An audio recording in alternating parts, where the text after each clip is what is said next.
Hello there, it's Infinity Recap. Today we are going to explain Gate, which was released in July 2015. Anime starts with the introduction of our main character Itami, who is a 33-year-old otaku, and as an otaku, he always puts his hobby first, never taking his job seriously. On his way to an anime event named Comic-Con, a giant gate appears in Ginza town of Tokyo. Itami was very hyped up that he didn't notice a pole and ended up with crashing himself.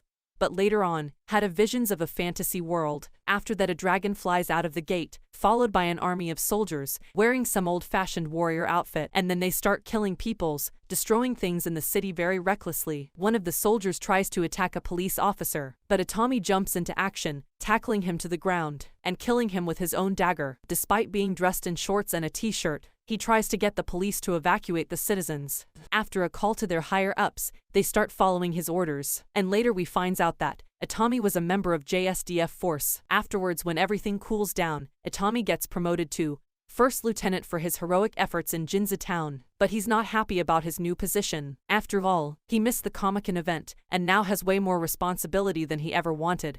He only took this job to pay for his hobbies and needs.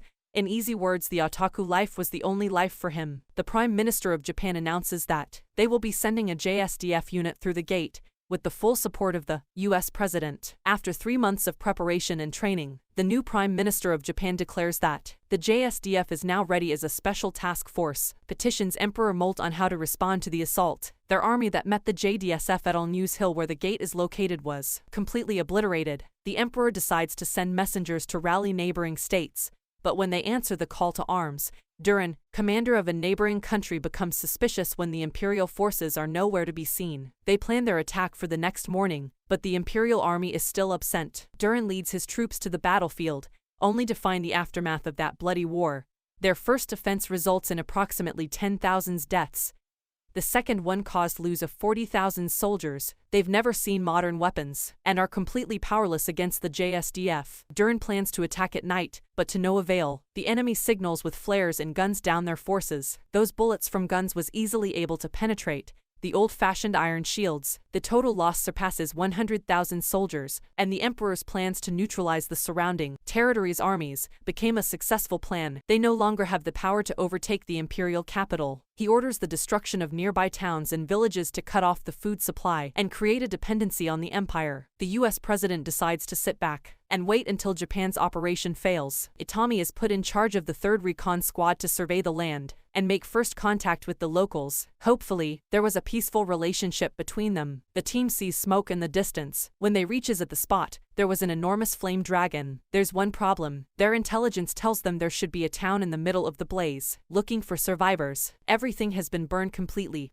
and turned in ash. Just when they decide to report back, Itami goes near the well to fill his empty water bottle, but soon he discovers someone unconscious at the bottom of a well. Rappelling to the bottom, he retrieves the only survivor, an elf. They decide to take her with them back to Kota village they passed through earlier. When the villagers knows about the attack of a fire dragon, they immediately begin packing their belongings and abandon their village, including a young mage, Lele, and her teacher. When Lele sees the JSDF, she goes to investigate the strange people, but later on she was about to get under and mentally ill horse. But she's saved by the JSDF, and soon the villagers starts to travel. Later we see a group of bandits plan to ambush on townspeople as they escape. On the road, when a girl wielding a giant halberd appears, she mows them down, smiling the whole time, and introduces herself as Rory Mercury, an apostle of the dark god Emloy. The 3rd Recon team helps escort refugees. Itami have to make some concessions to remain true to their peaceful mission, burning a cart with a broken axle blocking the way. Before they can continue their journey, they spot some crows on the horizon. It's Rory Mercury, and for information, she was the same Loli girl that Itami saw in his vision. The children refer to her as an oracle and rush to meet her, but she takes a special interest in Itami. Rory joins them in their carriage, insisting on sitting on his lap. But before they can move forward again on their way, the flame dragon they saw that was destroying the village appears, and that causes the elf to suddenly wake up. Their 50 caliber rounds are useless. Elf notices and motions to her eyes. Itami was confused at first, but later on he realizes that she wants them to aim at its eyes. They ready their RPG and fires, but it's off its mark until Rory springs into action, throwing her halberd at the ground, creating enough of an impact to move the dragon into the RPG's path.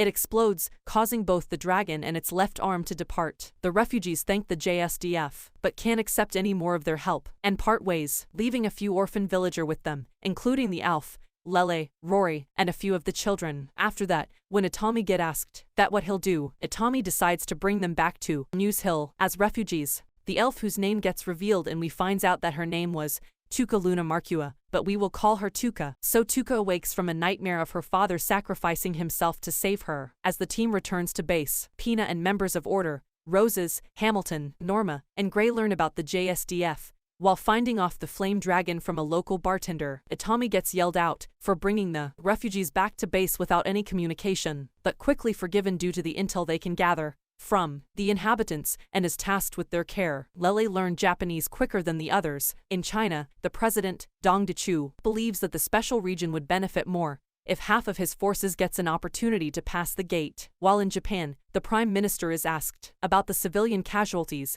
in the special region. Trying to garner public approval, he explains that it was a monster and the JSDF were not at fault. Pina speaks with Durin, who survived the battle, and learns that the massacre was caused due to the emperor's orders, sending the other armies to die while the empire's forces held back. She decides to visit News Hill with her knights, and stoked in Italica, she's worried that they might have to find alternate to repay JSDF for their hospitality, though her worry quickly fades when Lele informs them about numerous winged dragon scales that was on the battlefield. Those scales are worth a pretty penny and the JSDF has no use for them. Itami and his team travel to Italica to continue their mission and sell the scales. At first, they reassure Tuka that she can trust the JSDF. They did fend off a dragon after all. The team spots a plume of smoke in the distance, coming from the city of Italica. The city is under siege by survivors from the Allied army, fending off their attackers under the command of Princess Pina. After the battle, she dreams of her childhood and starting her own order of knights, despite the royals all treating it as a joke. But now she finally has a chance to prove the Order of Roses isn't useless after all. Suddenly, she's woken by a bucket of water to the face. The JSDF's third recon team has arrived at the gates. The princess gives them a tour of mansion while explaining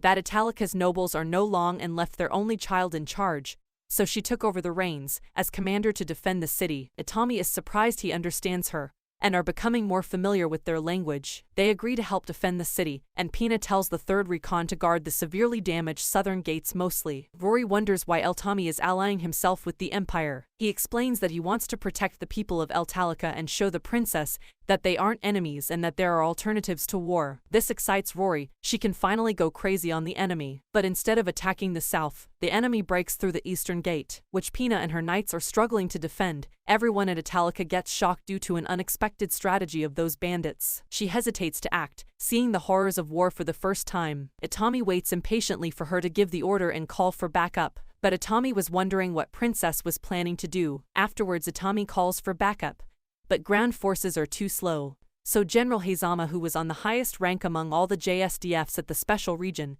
so he orders the 4th Recon team to go as backup, because it was an air unit. The attackers kill the eastern commander, Normako Igloo, which bolsters the enemy troops as they continue to advance through the eastern gate. Princess Pina is still unsure of what to do. She keeps freezing up, unable to counter the attack. Rory can barely hold back. Lele explains that the souls of fallen soldiers flow through her as an apostle of Emloy, and due to some other reasons she can't hold it any longer.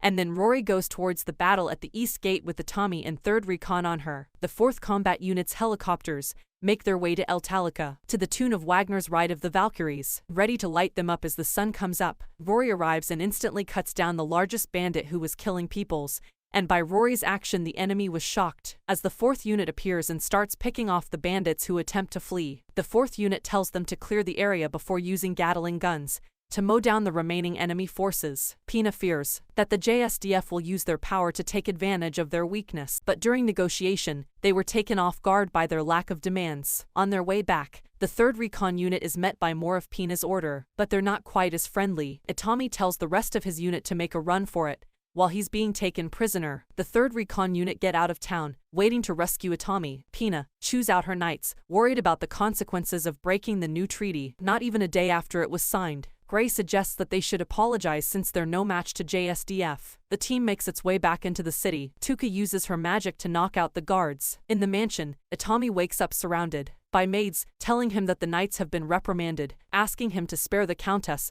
To his confusion, the third recon shows up at the back door, and the head maid tells the other maids to treat them with hospitality. Pina commands her knights to make up for their mistake, even if it means offering their body. So, Bozes shows up at the door wearing a less than knightly nightgown. Upon entering, she sees everyone getting along and taking pictures that makes Bozes angry and feeling degraded.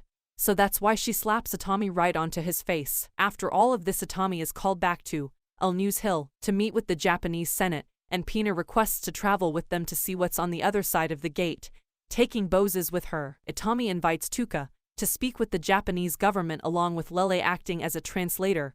Rory overhears and demands to join them. Bozes asks Pina if they are willing to start a war over the broken treaty, but the princess quells any anxieties, reasoning that they wouldn't take them along if that were the case. They still don't understand why the Japanese seem so reasonable, treating their own people and even the refugees with such hospitality. They head out the next day with Pina and Bozes, in disguise. When they passes through gate Pina, Bozes, Lele, Rory and Tuka sees Japan for the first time and starts making different opinions on it. The secret region's inhabitants are blown away by the immense progress that Japan has made over their own empire. They are now certain they stand no chance of winning a war against them. Itami is greeted by a PSIA Kamikado. He seems to have done his research as he goes over all of Itami's achievements. Apparently, he's a ranger in special forces, which floors Kurabayashi.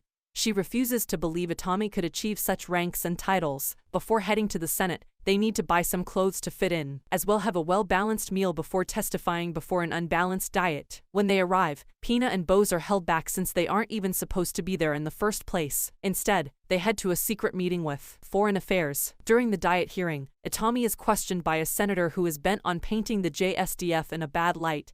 She blames the third recon for the 150 civilian casualties during the Flame Dragon attack. He takes the stand and shrugs it off, simply stating it was a dragon. They didn't have the power necessary to deal with such a threat. Another Diet member corroborates his claims. After running tests, they concluded that the dragon's scales were comparable to tanks. Basically, it was a giant flying tank that breathed fire. There was nothing short of a miracle that they would be able to save everyone. Moving on, she calls Lele to the stand to tell them about the conditions in the JSDF refugee camp, but doesn't get the answers she was hoping for.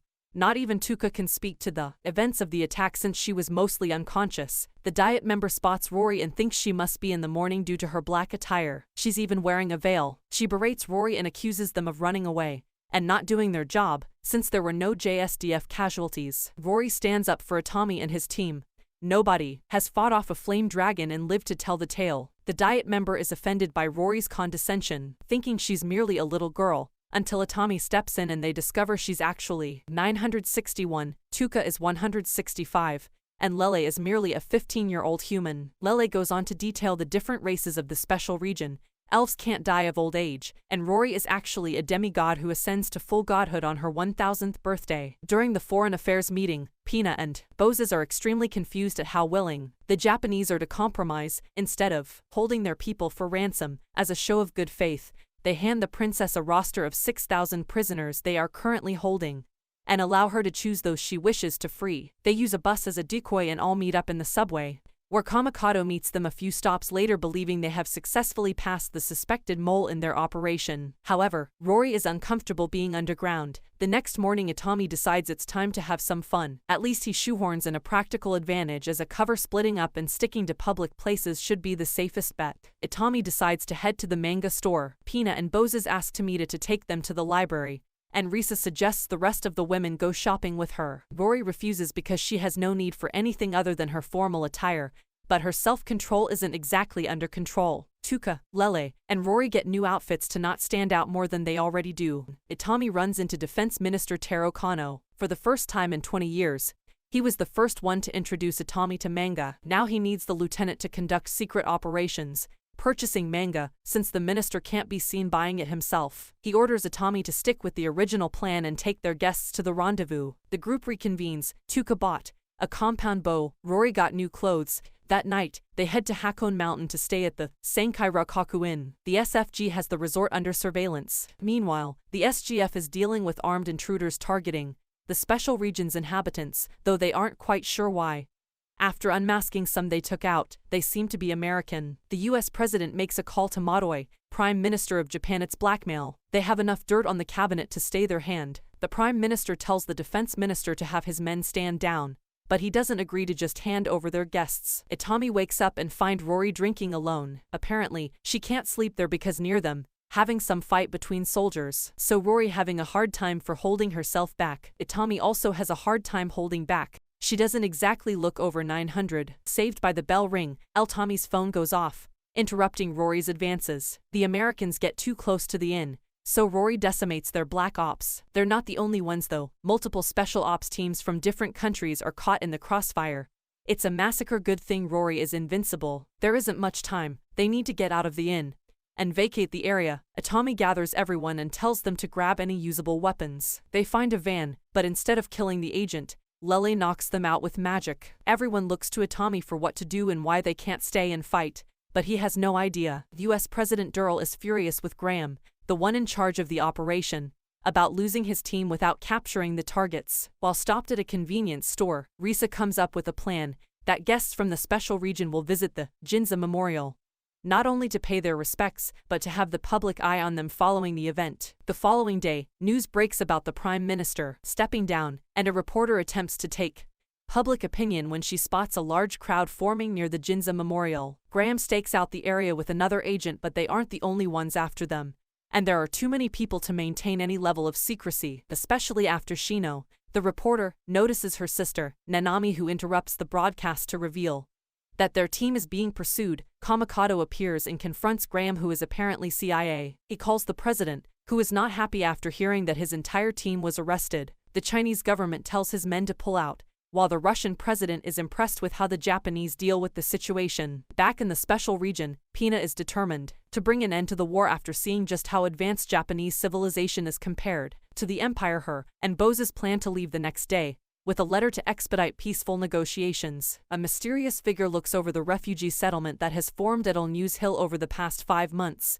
While back in the capital, Pina gets ready to initiate peace talks between the Japanese ambassador and the Senate. The agreed-upon release of 15 prisoners from the Ginza incident includes the nephew of Lord Cicero, an essential figure who supports the majority of the Senate who wish for peace. Pina introduces him to the representative from the Ministry of Foreign Affairs, Kuji Sugawara, who brought gifts from Japan, including a katana which illustrates just how advanced they are as a nation compared to the Empire. Upon hearing that Japan is still at war with the Empire, the senator becomes irate until they reveal their bargaining chip. The release of his nephew, Itami, now alone with Rory, ruminates about her 960 years of life, thinking it's made her a bit callous regarding these types of situations. She orders another round, but he warns her to slow down on the drinking. But she claims it's too late while leaning in and asking what he's going to do about it, flustering him. The figure from before shows up at the tavern. It turns out she's a dark elf, and upon seeing Rory so close to Itami, she accuses him of taking advantage of a child. Rory plays along now that her night with Itami is ruined. He panics and makes a run for it. She introduces herself as Yao Hadusi and turns to find that Rory has also vanished. She tells the tavern goers that she's looking for the men in green, offering a reward for their help, but nobody take her up on the offer. That night, she has a nightmare about the dragon attacking her village in the Schwartz Woods. When she's woken up by 2 fighter jets, it only confirms her suspicion that the JSDF are the only ones capable of taking it on. Itami heads to the capital to aid in the peace talks. The Dark Elf elders entrusted Yao to be their emissary, but there's one problem when she finds the green men. None of them speak the local language. After beating up multiple thugs who offer to translate for her, she finds a store selling items from Japan. The clerk refuses to sell her the red book used for translation. 2 officers end up arresting her for stealing money from the thugs. They bring in Loli to translate, and she's released after the thugs admit to giving false reports. Since she seems desperate, Loli offers to ask the Japanese for help on her behalf. General Heizama explains that since the Schwartz Woods are in the Elba Kingdom outside of the Empire's domain, it would interrupt peace talks and spark a conflict. Lieutenant Akira notices Yao's devastation and mentions that Itami might be the only one crazy enough to help. Princess Pina and one of her knights, Hamilton, are waiting for Itami and the Japanese diplomat to deliver Japanese goods, in the hopes of winning over more nobles to their cause. Pina demands to know if he brought the shipment of fine art, more of the manga they brought back from Japan the first time. As Yao makes her way to the coupe for the night, Itami makes his way back to News Hill. The princess's artwork isn't merely for leisure, it's being used to relay newspaper clippings detailing all of Itami's heroics since arriving in the special region. Despite looking like peace is on its way, the year of the Empire 687 was only half over. And everyone knows that war is on its way. And with this we concludes the part 1 of this anime. Hope you guys enjoyed it. Make sure to like, share and subscribe, and comment down below your opinions about it. See you in the next one.